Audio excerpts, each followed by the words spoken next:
각종 여론조사에서 높은 비례대표 지지율이 나오면서 이번 총선에서 선전이 예상됐던 당이 있죠. 바로 돌풍이 현실이 된 조국혁신당입니다.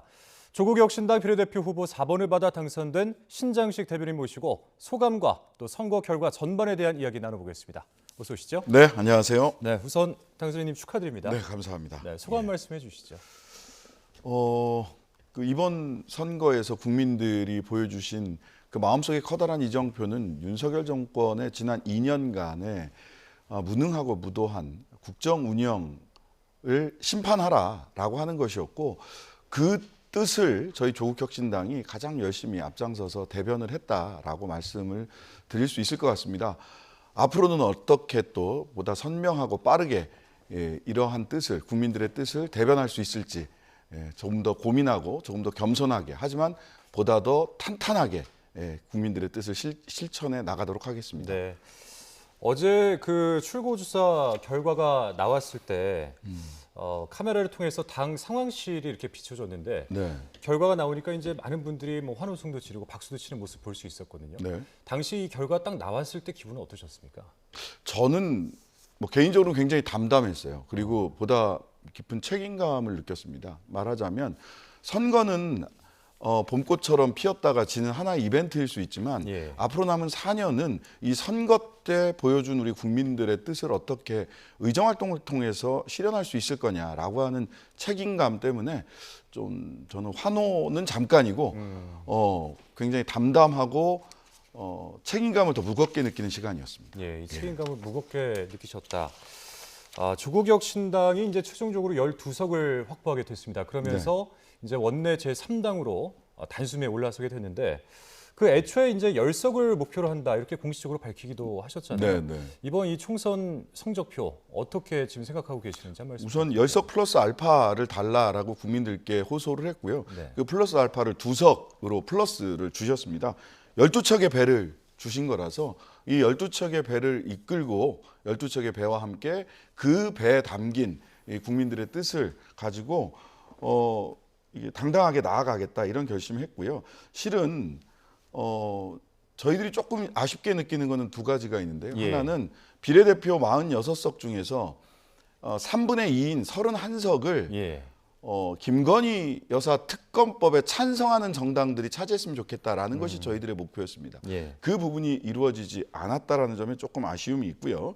그다음에 저희들 후보 중에 저희 조국혁신당 후보 중에 13번 백선희 후보, 14번 김영현 후보, 15번 이수균 후보 굉장히 뛰어나시고 좋은 분들이거든요. 이분들도 같이 국회에 들어가서 의정활동을 했으면 더 좋았겠다라는 아쉬움은 있지만 12척의 배를 보다 더 소중히 가꾸는 것이, 그리고 씩씩하게 나아가는 것이 더 중요한 일이라고 생각하고 있습니다. 네, 방금 이제 김건희 여사 관련해서 또 언급을 해주셨는데, 자 오늘 이 조국 대표가 대검찰청 앞에서 기자회견을 열고 도이치모터스 주가 조작 사건과 관련해서 김건희 여사 수사를 촉구하기도 했는데요. 이 회견 내용 잠시 듣고 이어가겠습니다.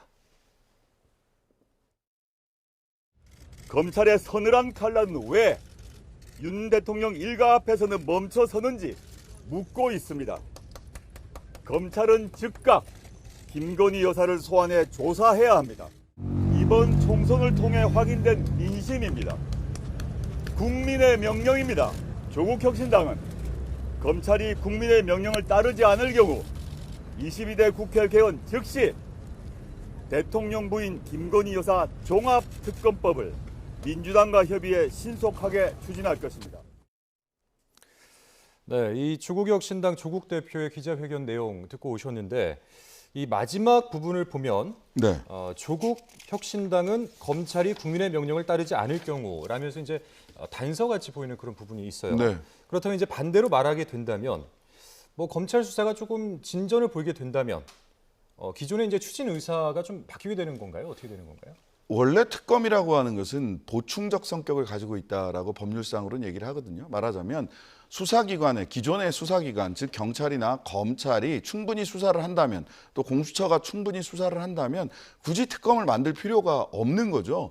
그런데 지금까지 검찰은 주가 조작, 도이치모터스 주가 조작 사건에 대해서 공범들이 1심에서 유죄 판결이, 공범으로 지목된 분들이 1심에서 유죄 판결이 났음에도 불구하고 김건희 여사에 대해서는 소환 조사조차도 하지 않았습니다.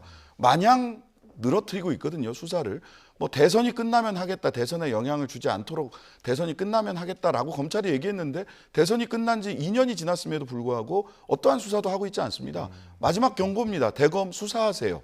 수사하시면 특검을 피해갈 수 있지만 이 마지막 경고를 무시한다면 22대 국회 개헌하면 김건희 여사 종합특검 피할 수 없을 겁니다. 예, 뭐 계속해서 이제 이어나가겠다 그런 계획을 지금 밝혀주신 것 같은데 이 선거 결과를 조금 더 면면을 살펴보도록 하겠습니다.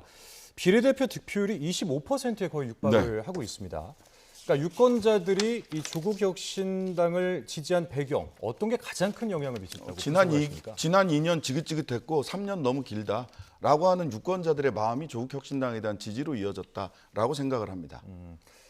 그러니까 이제 특히 광주 전남에서는 이제 절반에 가까운 비례득표율을 기록하기도 했는데 이 호남 지역 표심 공약이 좀 남달랐던 걸까요? 어떤 영향이 있다고 보십니까? 호남민들의 그 바램이 그대로 반영된 것이고요. 물론 뭐 저희들도 호남에 공을 들이고 호남민들의 지지를 받기 위해서 호남 지역 주민들의 지지를 받기 위해서 많은 노력을 했습니다마는 선명하게 심판하고 보다 더 선명하고 빠르게 윤석열 정권을 견제하고 심판하라라고 하는 호남 주민들의 뜻이 반영된 것이다라고 생각합니다. 그러니까 이 내용을 조금 더 분석을 해보면 민주당 후보를 지지한 표심이 상당 부분 비례대표에서는 이제 기호 9번을 지지한 것인 셈이다라는 그런 분석도 있는데 그렇게 되면 이제 지민비조라는 이 캐치프레이즈가 현실화됐다 이렇게 이제 판단하시는 거죠? 그렇게 지민비조라고 하는 캐치프레이즈가 현실화됐을 뿐만 아니라 호남 쪽의 투표율이 상대적으로 굉장히 높았습니다.